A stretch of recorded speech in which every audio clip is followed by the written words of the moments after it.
നമസ്കാരം.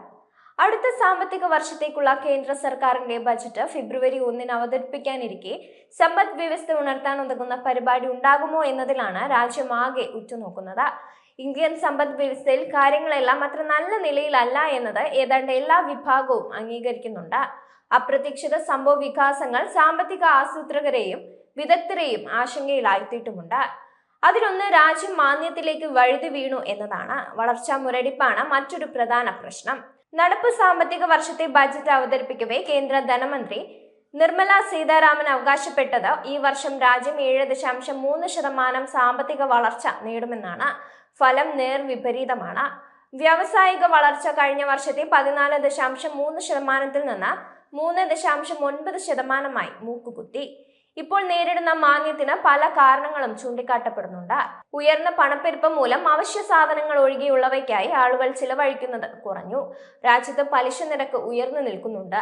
കേന്ദ്ര സർക്കാർ മൂലധന നിക്ഷേപം ചുരുക്കി. സംസ്ഥാനങ്ങൾ അനുഭവിക്കുന്ന സാമ്പത്തിക ഞെരുക്കവും മൂലധന നിക്ഷേപത്തെ ബാധിക്കുന്നുണ്ട്.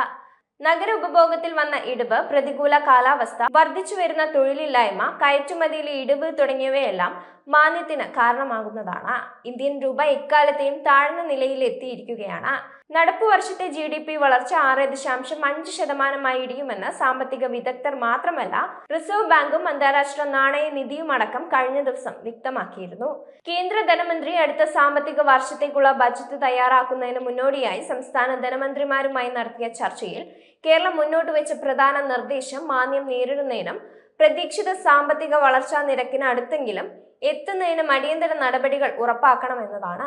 ഇതിനു പുറമെ സംസ്ഥാനത്തിന്റെ പ്രത്യേക പ്രശ്നങ്ങളും കേന്ദ്ര മന്ത്രിയുടെ ശ്രദ്ധയിൽപ്പെടുത്തിയിട്ടുണ്ട്.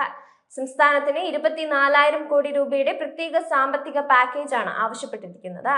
കഴിഞ്ഞ ജൂണിൽ നടന്ന പ്രീ ബജറ്റ് ചർച്ചയിൽ ഉന്നയിച്ച പ്രത്യേക പാക്കേജ് ആവശ്യം കേന്ദ്രം പരിഗണിക്കാത്തതും ചൂണ്ടിക്കാട്ടിയിരുന്നു. വയനാട് മുണ്ടക്കൈ ദുരന്തം അതിതീവ്ര ദുരന്തമായി കേന്ദ്ര സർക്കാർ അംഗീകരിച്ച പശ്ചാത്തലത്തിൽ പുനരധിവാസ പ്രവർത്തനങ്ങൾക്ക് കേന്ദ്ര ബജറ്റിലൂടെ മതിയായ സഹായം ലഭ്യമാക്കാൻ കേന്ദ്ര സർക്കാർ ബാധ്യസ്ഥമാണ്. 2,000 കോടി രൂപയുടെ പ്രത്യേക പാക്കേജ് കേന്ദ്ര ബജറ്റിൽ പ്രഖ്യാപിക്കണമെന്നാണ് ആവശ്യപ്പെട്ടിട്ടുള്ളത്. ദുരന്ത ബാധിതർക്കായി വീടുകളും സ്കൂളുകളും ആരോഗ്യ കേന്ദ്രങ്ങളും അവശ്യം അടിസ്ഥാന സൗകര്യങ്ങൾ അടക്കമുള്ള ടൗൺഷിപ്പുകളാണ് വിഭാവനം ചെയ്തിട്ടുള്ളത്. ഇവയുടെ നിർമ്മാണത്തിന് ഈ പാക്കേജ് ആവശ്യമാണ്. വിഴിഞ്ഞം അന്താരാഷ്ട്ര തുറമുഖത്തിന്റെ തുടർ വികസന പ്രവർത്തനങ്ങൾക്കായി 5,000 കോടി രൂപയുടെ പ്രത്യേക പാക്കേജ് കേരളത്തിന്റെ പ്രതീക്ഷയാണ്. രാജ്യത്തിന്റെ സമ്പദ് വ്യവസ്ഥയുടെ വളർച്ചയ്ക്ക് നിർണായക സംഭാവന നൽകാൻ ഉതകുന്ന പദ്ധതിക്ക് കേന്ദ്ര സർക്കാരിന്റെ പൂർണ്ണ സാമ്പത്തിക സഹകരണമാണ് പ്രതീക്ഷിക്കുന്നത്.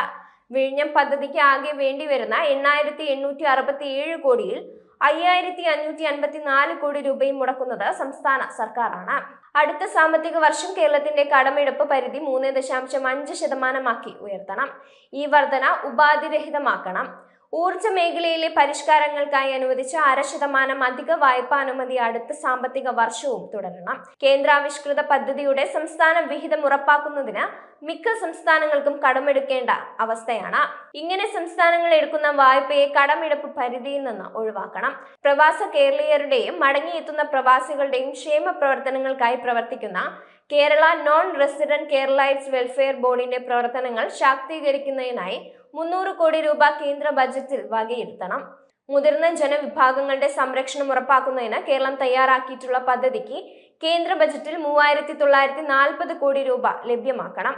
കാലാവസ്ഥാ വ്യതിയാനവുമായി ബന്ധപ്പെട്ട പ്രശ്നങ്ങളുടെ ശാശ്വത പരിഹാരത്തിനായി മുന്നോട്ട് വയ്ക്കുന്ന പദ്ധതിക്ക് 4,500 കോടി രൂപ ഇത്തവണത്തെ കേന്ദ്ര ബജറ്റിൽ കേരളത്തിനായി നീക്കിവെക്കണമെന്നും ആവശ്യപ്പെട്ടിട്ടുണ്ട്. കേരളത്തിന്റെ തീരദേശ ശോഷണ പ്രശ്നങ്ങൾക്ക് പരിഹാരം കാണാൻ 11,650 കോടി രൂപയുടെ സമഗ്ര പദ്ധതി ആവശ്യമാണ്.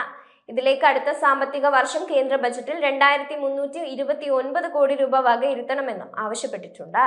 മത്സ്യത്തൊഴിലാളികൾക്ക് സുരക്ഷിത വീട് ഉറപ്പാക്കുന്ന പുനർഗേഹം പുനരധിവാസ പദ്ധതിക്കായി 186 കോടി രൂപ കൂടി ആവശ്യമാണ്. മത്സ്യബന്ധന തുറമുഖങ്ങളുടെ നവീകരണത്തിന് 500 കോടി ലഭ്യമാക്കണം.